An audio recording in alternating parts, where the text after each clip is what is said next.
everybody. It's Ann Kaplan from Mom Me, your mama resource from conception to college. Wherever you are on your momming journey, we are here for you. And the theme in the group is something that we haven't talked about really very much before. But the reason why I thought to talk about it and decided to make it a theme this week is because I'm seeing it in so many other parenting groups. And I bet that you guys are no different than any other parents when you're thinking about some of these challenges, and that is family planning. So this week we are going to be talking about planning, which I hinted at last week, but in a whole different way that you probably haven't thought of before, which is family planning. So it's January. I can't tell you how many people are planning things, not just from a place of like new year, new me, new resolutions, I'm getting organized, but even big picture planning like family planning. So it all makes sense. Even if you don't think it's all thought out, it really is. Planning is a theme, and that's what we're doing, plugging into January 2019, getting started. So today, it's Tuesday. It's my Mythbusters Day. It's the day that I talk to all of you guys about the kind of misconceptions we're bringing to the table when we're talking about whatever one of these things we're talking about, which is family planning this week. So let's talk about misconceptions and the mindset that we might have when we're thinking about planning. The two biggest things that come up with planning are how many kids should you have and how close in age should they be? And then we also hear people asking questions about stuff like, what kind of birth control should I use? And when do I know that I'm done, right? So let's talk about that when it comes to Mythbusters. The first myth I want to bust for you when it comes to family planning is that a right spacing exists. I would like to propose to you guys that a right spacing does exist for each family. Like I can tell you, and if you've read the blog post this week, you've already kind of gotten into my mind a little bit about kid spacing. But for me, the right spacing between kids is 3 years. And I've talked to a lot of my clients about that. But that doesn't mean that it's right for everyone. And the worst thing you can do is get in your head about how many kids you should have or how much spacing you should have and use that to dogmatically stick to some decision you made, even if you're not feeling ready or you're feeling ready sooner or whatever. So does it make sense to think about this stuff? Absolutely. But it also really behooves us to be flexible and understand that things change. We don't know the grab bag of crazy parenting drama that we're going to experience when we have kids. You might have your kid and realize, I am not ready to have another kid at the time that I thought I was. And I can't tell you how many people I see either posting in parenting groups or talking to me personally about this, where they say things like, well, but even though I'm not ready right now, I really should have my next kid because I don't want my kids to be this far apart because it might cause them to have sibling rivalry or be too far apart or be too close together or whatever.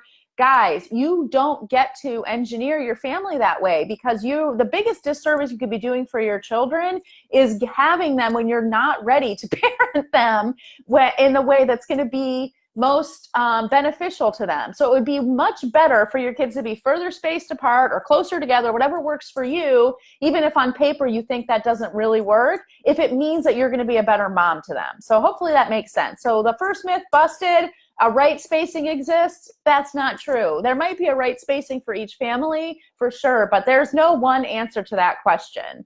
And I really can't stand listening to people like, crap on everybody else for doing it differently or waiting too long or blah, blah, blah. The next thing I want to bust when it comes to this stuff is that there's a right or wrong number of kids to have.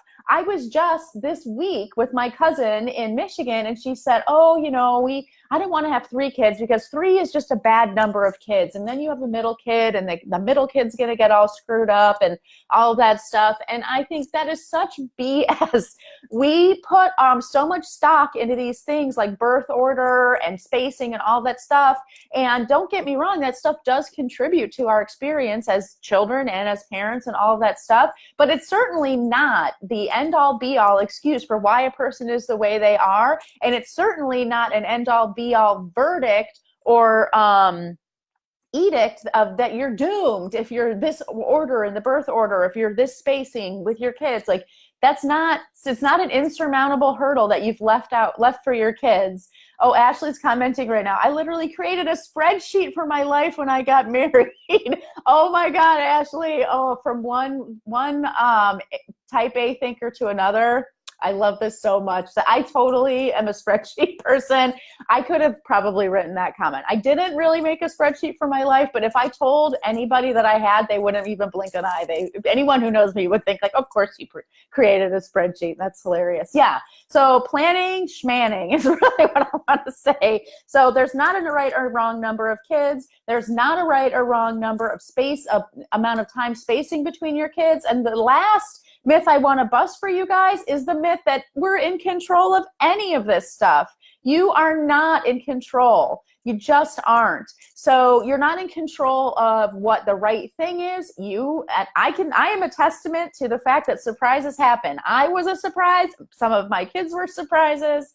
So you don't get to pick. You just don't get to pick. And sometimes that's the best.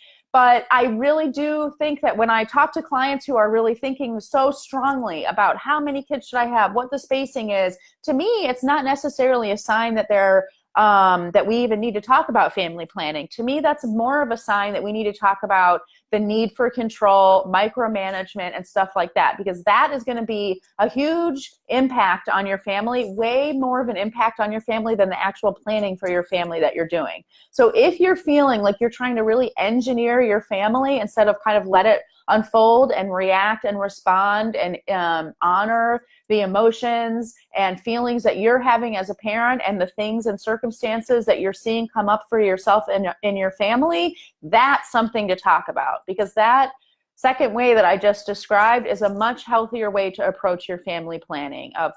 This is an idea that I have, but we'll see, time will tell, as Ashley's learned from her own personal experiences. You can plan and plan and plan, but if you decide to be oblivious to the cues and messages that your body and your family and the circumstances around you are setting for yourself, that's not being a good planner. That's just being oblivious. And everybody suffers when that happens. So give yourself permission to be flexible about that stuff. Now, if you have like specific questions about family planning, I'm going to be talking this week also about birth control, knowing when you're done having kids, like all of this stuff this week. I'd love for you to share your thoughts and questions, because I'll make sure that I'm going to address them this week. And when it comes to planning, something that I hear all of the time from my clients is, but I want to have a career, or I do have a career, and I need to think about that when it comes to planning. And if you are struggling with that, I really, really, really encourage you to come to the Mompreneur Masterclass that was coming up next week. I can't believe it. We're teaching it on 2 dates. The 13th and the 15th, you can pick which date works the best for you. And planning your business and planning your family are both things that we're going to be talking about, not necessarily in terms of how many kids you should have, but helping you realize that regardless of your family structure and your family's timing, there are ways to carve out space for yourself and get the things done that you need to get done, achieve the goals that you have as a mom, as a professional. It's all possible. So I'm going to put a link in the comments below to that class. We've already have 43 people sign up for this class. I'm so excited. Samantha and I have some very, very, very big goals for this second generation of the Mompreneur Mastery Program, and this free masterclass is just the beginning. So you guys would be really, really silly not to sign up. If you're a mom running your own business, I don't know why. I literally can't imagine why you wouldn't be signed up. So hurry up and get that done, and stay tuned all week long. We're going to keep talking about Mompreneur Mastery and family planning all week. Bye, guys.